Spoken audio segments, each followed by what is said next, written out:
Ginanak, kiss ka sa followers natin, nak, dali. Ginanak. Tingnan nyo, matipid kayo ko. Pagkatapos manghilamos, lotion raman na. Oh. Hapit naman mahurot, oh. Ikaon man niya tanan nagkuan. Ang tanang cream. Puro ko sa CCTV. Ayan. Tulog pa siya. Tagaluto kasi talaga yun. Noong nag-duty ako sa hotel, sa kusina. Tatawag ako mamaya sa nanay ko, mga alas 10 doon, alas 9 ng gabi or alas 10. Tulog si mama. Sabing, wala dito si mama. Wala akong load. Wala ako sa bahay. Nagpadala ako. Sabi na, ay, nandito si mama. So, ayan, tingnan nyo. Matipid kayo ko. Labi na sa lotion. Ang akong gibutang sa kong naong kay karon. Pagkatapos manghilamos, lotion raman na. Oh. Nya, kaya hapit naman mahurot. Hapit naman mahurot, oh. Di ko na lang na ako. Katong iyang takip. Hinani man na siya. Hindi naman siya may ganun mainana. So ako na lang ginain ani. Ni ako ang kuan sa akong nawong. Dili lang lawas akong gilusyonan. Pati akong nawong. Para makatipid ta gani. Kay mahal ang kuan. Pero nagbutang ko kay naamang ko'y cream na ano gyud sa akong nawong. Kay ang cream nako kuan man to siya para sa hangin gani. Dili man ko gwapa. Gwapa man ko sa TikTok kay sa TikTok daghan kaayog filter. Sa TikTok daghang filter ba? Tanawan ninyo, subukan ninyo doon. Hindi naman akong kinabuhi. Tapos mayroon pang pandamay sa background.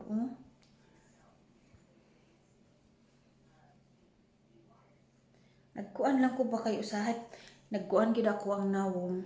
Nang gawas ang mga pores. Lalo na pag hindi makakatulog. Ito yung sinasabi ko sa inyo na microbleeding ko na mali.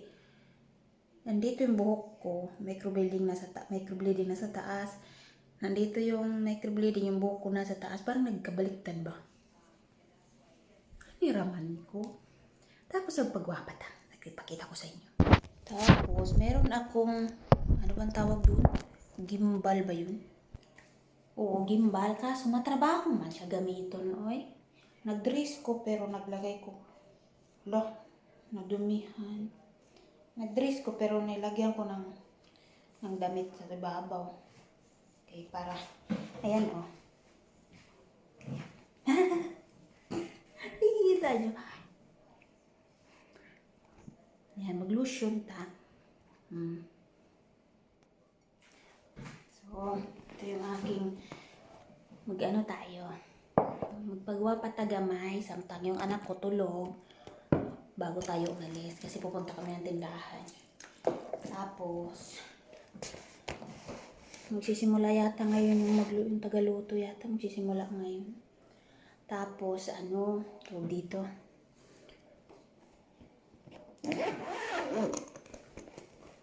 Madaming tao mamaya kasi may booking. Ang pangit ng damit ko. Nadumihan ng lotion. Gamay raman akong kuan. Akong pang sa akong nawong. Naamang ginangutaan na sa akong gibutang sa akong last na video. Sa akong nawong. Filter na to, uy. Mahilig ako sa filter. Biglang namatay yung video. Yung asawa ko nanood ng politics. So, ito lang. Yung cream.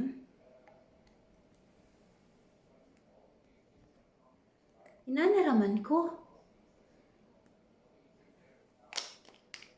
Wala gani ko brush. Kaya akong brush pangit man. Ikaon man niya tanan nagkuan. Ang tanang cream. So, ayan. Panagsara man ako gigamit ning akong cream kay mahal man. Para makatipid ba. Kuan lang. Kanang Tag 500 man gud isa, sayang man. Abot pa nag 2 buwan bago mahurot. Kanang brush man gud nako. Luma na. Ngayon kung gagamiton ko siya, magkuan man, huruton man niya ang cream.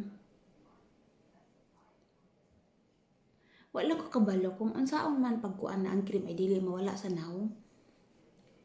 Kaya kung maulanan ka, mawala man na siya, okay lang, wala man ko problema. Ang kuan lang ani para man lang manay sa hangin. Kaya kung dili ko mabutang ani, daghan na kay kog taghiyawat, wala na pagbulag yan akong nawong. Puro na yan bakid-bakid, puro na yan mga tigidig. Alam niyo yan. Sino nga ba yung nagsabi? You know what I mean? Tapos itong aking kilay, minsan tinabunan ko yan kasi pangit man. Tinabunan ko yan paminsan.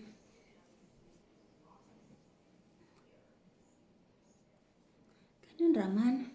Pero kung makakita ko nindot nga brush, palit ko. Pero nasayang man, sayang mang kwarta god.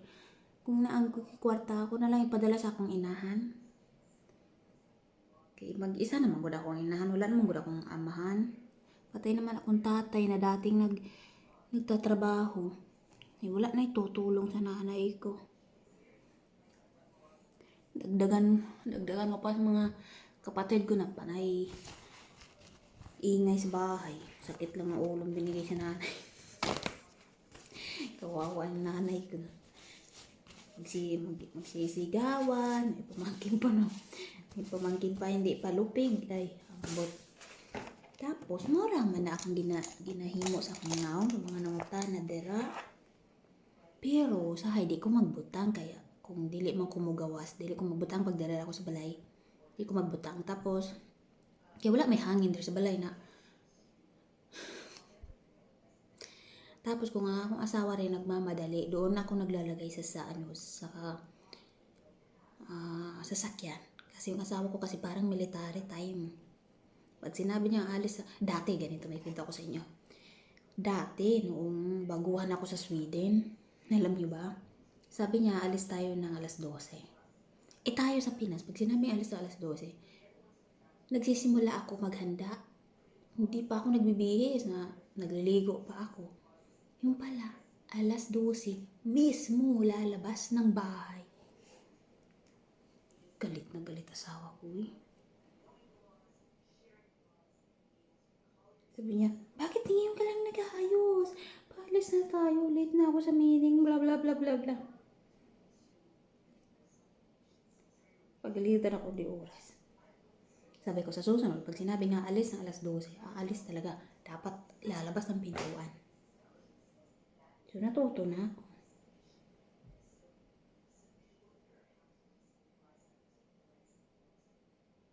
Yan, paayun-ayunan mo na lang yung kilay.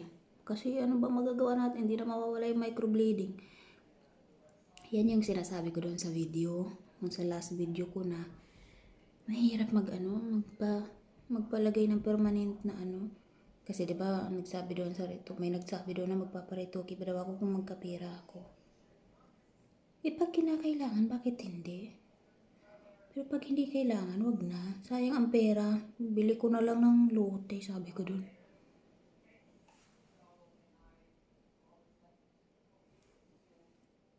Pangarap ko kasi magkalote. Hindi ko pangarap magkaroon ng sasakyan. Pangarap ko lang marunong mag-drive kasi yung asawa ko may sasakyan. So, sasakyan na lang niya gagamitin ko. Lubat na rin ako. Ginagamit ko kasi yung cellphone din pag tingin sa CCTV sa anak ko habang tulog. Yung asawa ko kasi, pag sinabihan ko na bantayan yung bata, natatakot ako.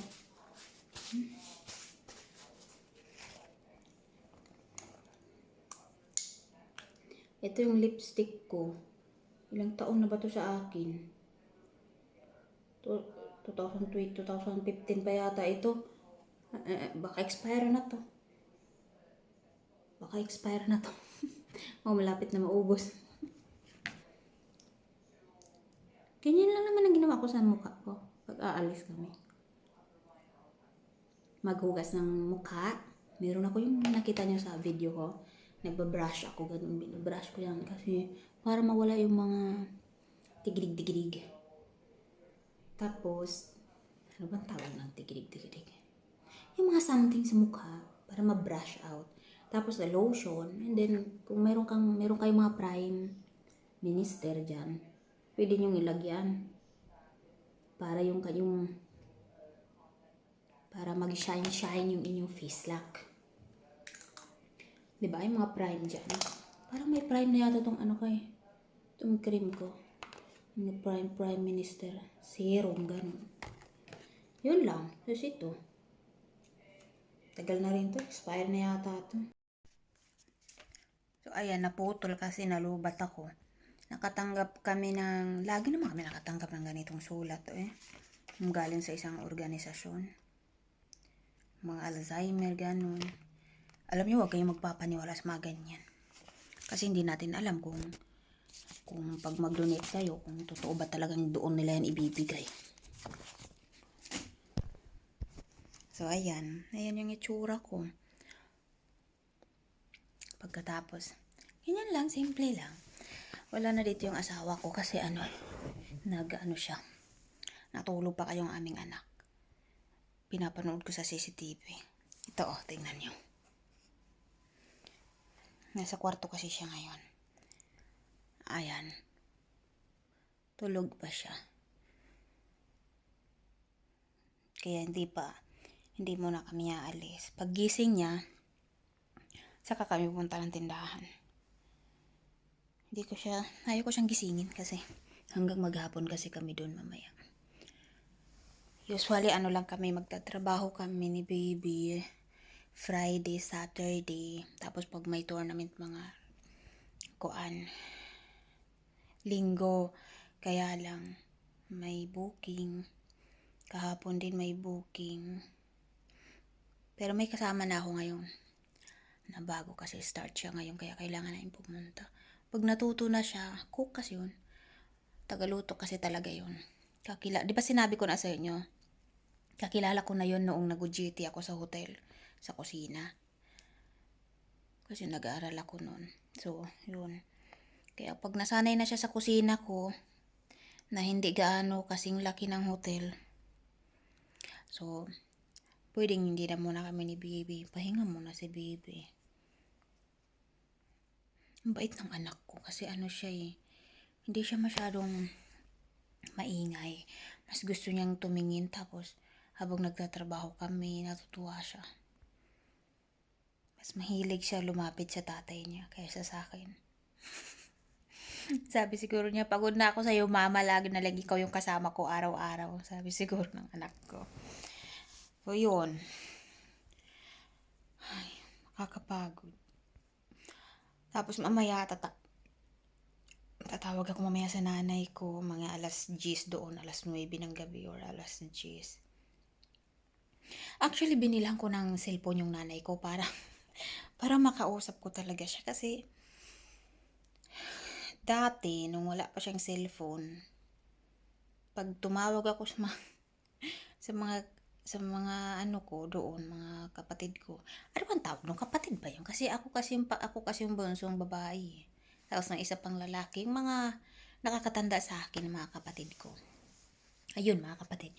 Pag tumawag ako doon, laging sinasabi, tulog si mama.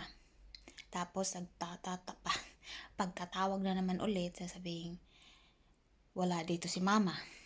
Pag tumawag na naman ulit, sasabihin, wala akong load.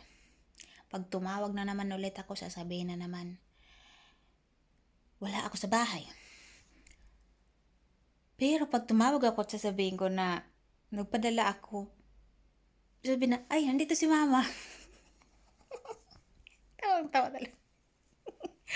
Ewan ko kung naranasan nyo na yan. Danas ko yan.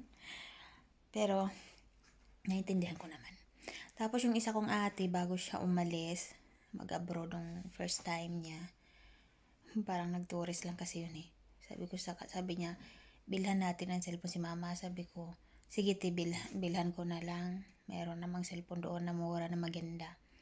para pangtawag kasi si mama talaga hindi siya marunong mag-text. So ako, pag nagpadala ako,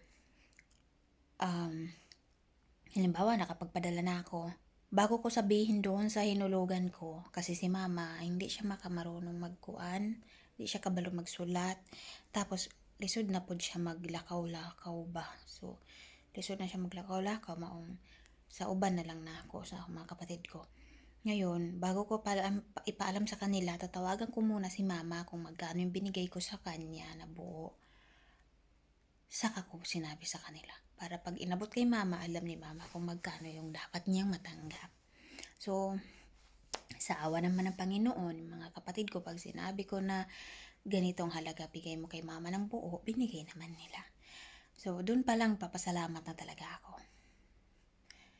So, ano to? Kuan pala. Maaraw kasi sa labas, kaya dumiretso dito. Kala ko madumi.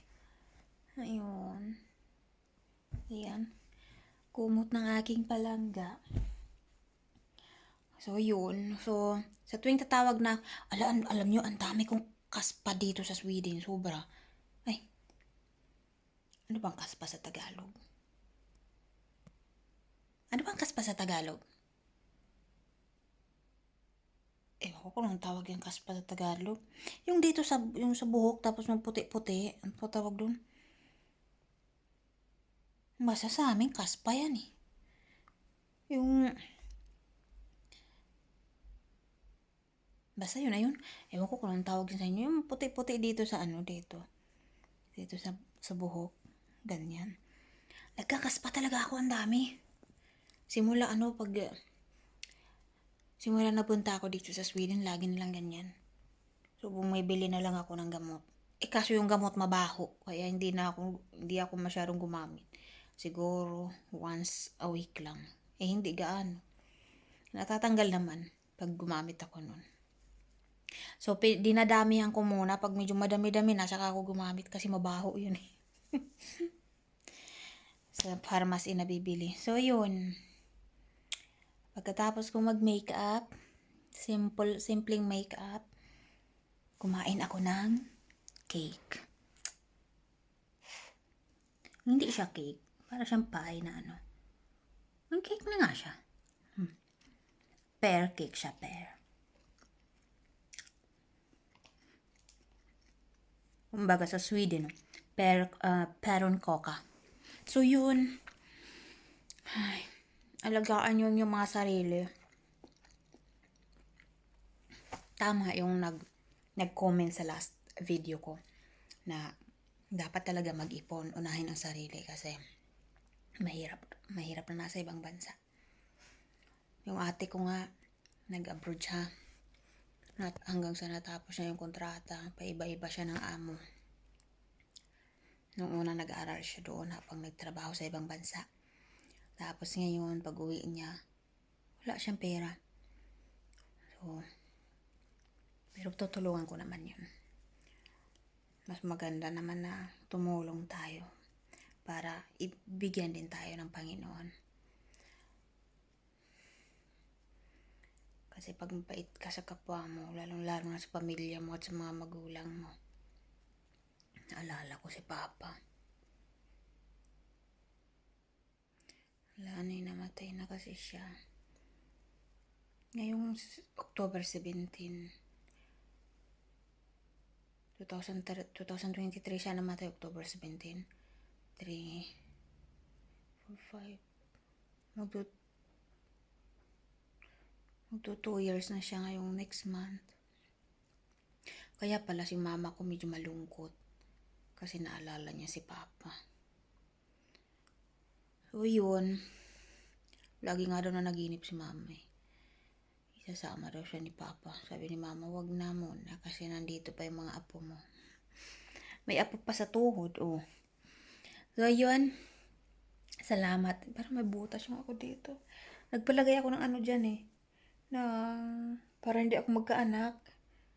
Kita niyo yung butas dyan? Dyan nilagay yung pillar, yung parang stick.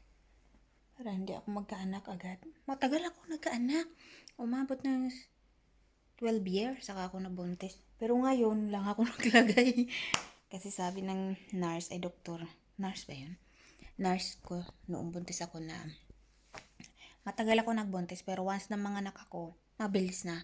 Agad, sabi ko, ay, wag mo na, maliit pa si Armando. Wala pa akong, kung susundan ko yun, mahal na ang bigas ngayon, saka na. Ay, ano muna, lagyan ko muna ng, ng ganyan. Kaya hindi ako mabubuntis. So, ayun, kung saan man po kayong sulok ng mundo nanood ng video ko, kahit na walang saysay, yung buhay ko dito, ngayon. So, tulog pa yung aking anak. Nakita nyo naman kanina. Ayan o, tulog pa siya sa kwarto. Ayan, gising na anak ko. Hala, puntahan ko na. Say hi to our YouTube channel, my love. Sabihin mo, kagigising ko lang, mama. Kagigising mo lang, nakita ko sa CCTV. Hinan ko yung anak ko, ay. So, ayan. Maghahanda na kami at kami pupunta na sa tindahan. Bye ulit. Kiss ka sa followers natin na. Kiss na. Kiss ikaw dali. So, kung saang sulok man kayo ng mundo ngayon nanonood, mayang buntag sa inyo, mayang hapon, at maayong gabi. Bye-bye.